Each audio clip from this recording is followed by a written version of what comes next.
بسم اللہ الرحمن الرحیم۔ ہدی للناس چینل کے معزز سامعین، السلام علیکم۔ امید ہے کہ آپ سب بخیر و عافیت سے ہوں گے۔ ہماری چینل میں آپ سب کا خوش آمدید۔ اللہ تعالیٰ سے دعا ہے کہ اللہ تعالیٰ آپ سب کو دنیا و آخرت کی تمام خوشیاں نصیب فرمائے، آمین۔ دوستو، حضرت امام مسلم رضی اللہ تعالیٰ عنہ کو کوفہ میں جس روز شہید کیا گیا، اسی روز حضرت امام حسین علیہ السلام مکہ معظمہ سے کوفے کو روانہ ہو پڑے۔ آپ کے اہل بیت، موالی و خدام کل 82 نفوس آپ کے ہمراہ تھے۔ یہ مختصر سا اہل بیت کا قافلہ مکہ معظمہ سے جب رخصت ہوا تو مکہ مکرمہ کا بچہ بچہ اہل بیت کے اس قافلے کو حرم شریف سے رخصت ہوا دیکھ کر آپ دیدہ ہو رہا تھا۔ حضرت امام حسین علیہ السلام کا یہ قافلہ جب مقام شکوک میں پہنچا تو کوفہ سے آنے والے ایک آدمی نے حضرت امام حسین علیہ السلام کو بتایا کہ کوفیوں نے بے وفائی کی اور حضرت امام مسلم بن عقیل رضی اللہ تعالیٰ عنہ شہید کر دیے گئے ہیں۔ حضرت امام حسین علیہ السلام یہ خبر سن کر انا للہ و انا الیہ راجعون پڑھی، پھر خیمہ میں آئے۔ حضرت مسلم کی صاحبزادی سامنے آئی تو اس کے سر پر شفقت سے ہاتھ پھیرا اور اس سے تسلی و شفقت آمیز باتیں فرمائی۔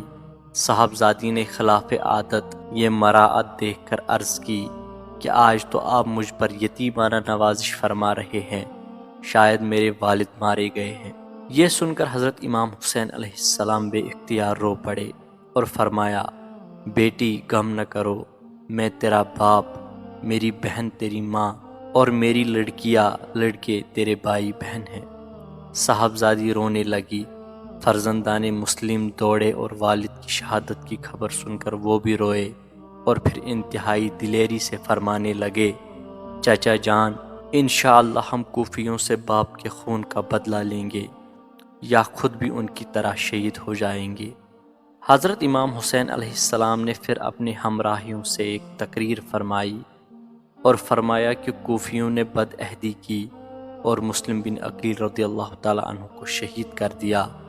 تم میں سے جس کا جی چاہے واپس چلا جائے۔ چنانچہ بعض لوگ جو ادھر ادھر سے آ کر مل گئے تھے یہ سن کر واپس چلے گئے اور جو شہید ہونے والے تھے وہ رہ گئے۔ آگے بڑھے تو ایک مقام ثعلبہ پر آ کر اترے۔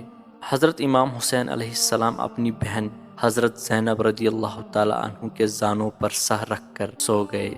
تھوڑی دیر کے بعد روتے ہوئے اٹھے اور فرمایا، بہن، میں نے نانا جان کو خواب میں دیکھا ہے۔ آپ صلی اللہ علیہ وسلم رو رو کر فرما رہے ہیں کہ اے حسین، تم جلدی ہم سے آ کر ملو گے۔ اور ایک سوار کہہ رہا ہے کہ لوگ چل رہے ہیں اور ان کی فضائیں ان کی طرف چل رہی ہیں۔ حضرت علی اکبر علیہ السلام نے فرمایا، ابا جان، کیا ہم حق پر نہیں ہیں؟ امام حسین علیہ السلام نے فرمایا، بے شک ہم حق پر ہیں اور حق ہمارے ساتھ ہیں۔ بس علی اکبر نے عرض کی، تو پھر موت کا کیا خوف کہ ایک نہ ایک دن مرنا ہی ہے۔ ابا جان، ہم گلزار شہادت کو پھولا پھلا دیکھ رہے ہیں۔ دنیا سے بہتر گھر اور عمدہ نعمتیں ہمارے سامنے ہیں۔